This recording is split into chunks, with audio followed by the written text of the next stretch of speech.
So the TLP was actually not far from where you were going to fly your third World Championship.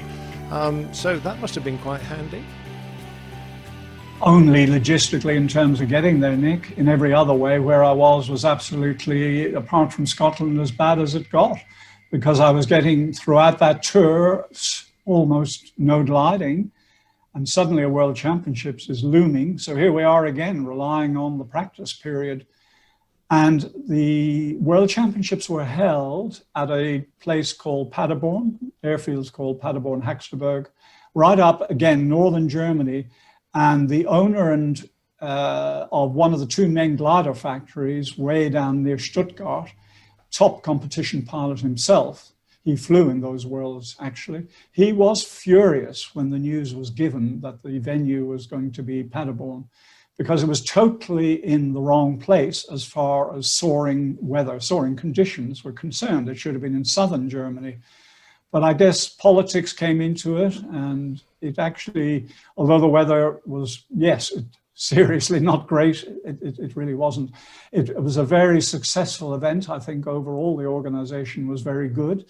Airfield was a grass airfield, not huge, but they had put in great big football stadium type seating, tiered up. And the public just came in their droves every day to witness the takeoffs and, of course, the finishes at the end of the day. And the publicity was undoubtedly wonderful for them and all gliding in that area. One day I had a technical problem, and it was sufficient to say to my crew, look, I'm going to come back. I just need to get this sorted. I can't go off on task the way it is.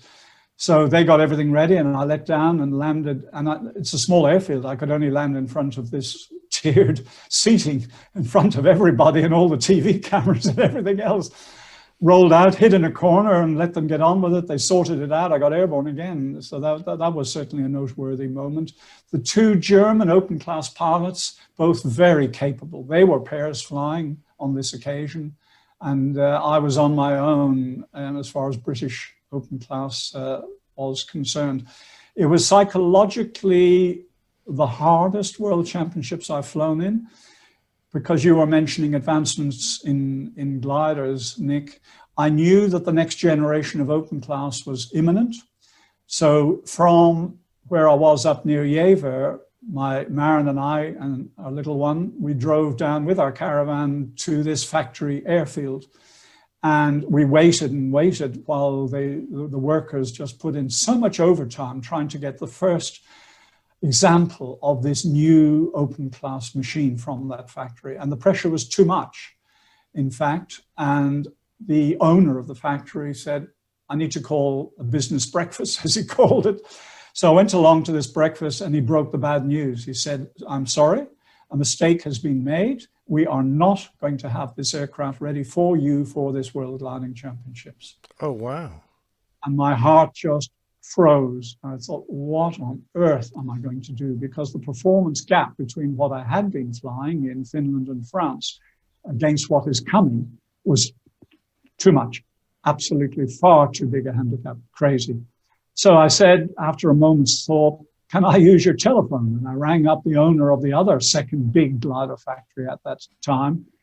Lovely man. And he said, I was expecting this call. He said, oh, really? I'll see what I can do.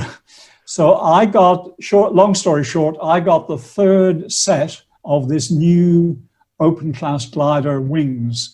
It was mounted on an older fuselage. That didn't matter. I had the wings, I had the performance. And the only other truly competitive open class glider was an American one. And this was a very, very wealthy American guy, who very much a can-do guy. And he had a glider like the one that I flew in before. And he was in contact with the chief designer of this first glider factory. And between them, they manufactured inner wing stub panels, if you will, thereby pushing the wingspan out, you know, another 2 or 3 meters. And that glider was fully competitive. Amazing, amazing feat. So we were only 4 truly competitive gliders. Okay, that's one thing. But at the end of it all, it got very, very tense indeed. The weather was very bad. I said before, I think that last days always seemed to be challenging in one way or another. Finland was, France was the only one that was straightforward, and this one was very challenging. The weather again was appalling. I thought they're going to cancel. They've got to. Nope, you are world-class pilots, off you go. So off we went. Somehow managed to get around the first turn point, made it to the second turn point and landed somewhere just after that. This German factory owner, who's a very, very good pilot, I don't take that away from him at all. To this day, I don't know how he managed it, but he managed to stagger halfway up that last leg. And although I was solidly in the lead going into that last day, when I rang into control at the airfield, they said, prepare yourself for some bad news. Klaus has landed halfway up the last leg and he's leapfrogged you on the points. So it was a very sober, quiet drive back to the airfield with my crew. And then we had the last day, and the weather again was dreadful, dreadful. We were soaring locally before the start, and Klaus was on top of me, on top of me. And I don't blame him, because all he had to do was mirror me. He was only 5 points in the lead, which is nothing. Trust me, it's nothing. All he had to do was mirror me, follow me, do everything I did. If I landed out, land in the same field, and it was his world title. But he didn't, for which I'm very thankful. After a while, I'm looking up and he wasn't there. Where's he gone? So finally I get up the first leg, round the turn point, second turn, down the last leg. And I knew I wasn't getting home. The sky was just dead, absolutely dead. And suddenly I got that feeling again I mentioned in Finland. I don't think I'm alone. And I looked back behind my right wing, and there a little distance back and down and in altitude a bit was no less than Klaus. Could not believe it. Now He was haunting you. No, well, I mean, I hadn't seen him up to that point. I still had a little bit of water on, so I was gliding better than he was, and we're gliding out. Finally, he peels off, and there's a little ridge down there he sees, and he thinks maybe there's enough wind to get a little bit of lift off that ridge. There wasn't, and he landed out. And I pushed on towards a chimney I saw in the distance, got a little bit from that, and I flew out and landed in my own field. And the distance that I had ahead of where he had landed was sufficient again to leapfrog back and secure my victory. And Klaus very graciously, after the whole event was over, life settling back to normal, he wrote me a lovely personal letter and said he was really, quite satisfied with his second position his second position in the overall rankings. He knew that I'd been leading for most of the championships, and he knew how the weather was and everything else. That was very nice of him. So that was the first time anyone had ever won 3 consecutive World Open Gliding Championships. It must have been a remarkable feeling to know you've done something that no one else has ever done before. When did it really sink in, your achievement? When the points were confirmed, and I knew I had it. Everything that flowed on after that was just icing on the cake. It's the actual achievement, not the honors and stuff afterwards, frankly. But yeah, I mean, it is, of course, when one makes history, because it can't, first one to do something is the first one to do something. That can never be taken away. So that, yeah, of course, that's special. Absolutely. Now, how much of these competitions were about mental preparation, and how did you set yourself up for that? You've hit, to me, almost the most important factor that's involved, Nick. When you get to that level, there's a huge difference between regional competitions, shall we say, and national competitions. But then when you go from nationals to worlds, it's another jump again. It truly, truly is. And unless you have your mind in the right place, it's going to be extremely hard. But the first mental thing that I always thought I've got to have in my head that I can win.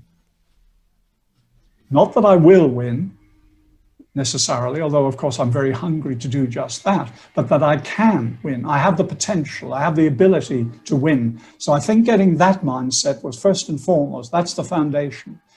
But then when things don't go according to plan and you get an unexpected land at, like that one in Finland, or landing back at Paderborn, when those sorts of things start happening, that's when the mental, especially Paderborn, was really big, because Klaus and Bruno, my open class German opposition, they're off out there going along on task, getting the kilometers behind them. And here I am on the ground getting a technical problem sorted out.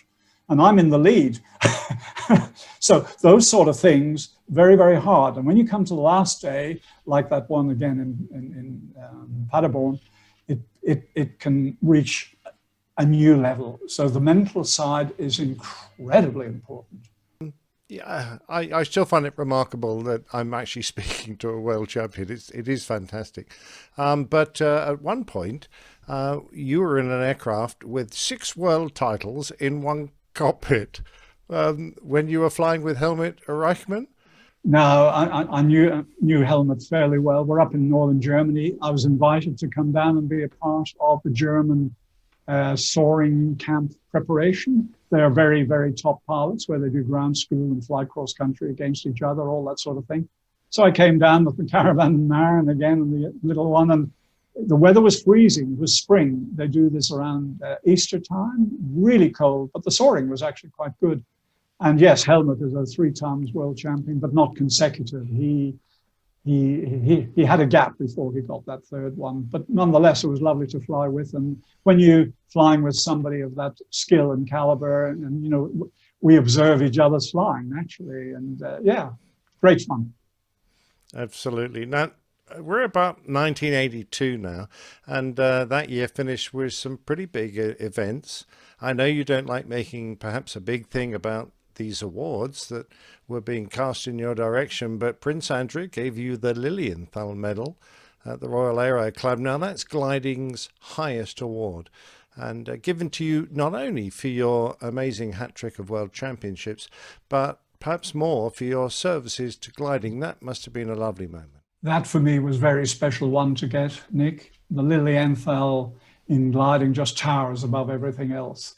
And to have my contributions over the years recognized in terms of helping juniors get set up towards what eventually became the Junior Nationals in the UK. I had a part during the early days, and a number of other things to get that recognized, as well as the World Championships achievements, was very meaningful to me. So that one is, because gliding means so much to me, that one is pretty much up the top of the tree, I suppose, although the others were superb as well. Absolutely. Now, you've also made that very difficult decision to leave the security of the Air Force. That must have been a difficult choice as well.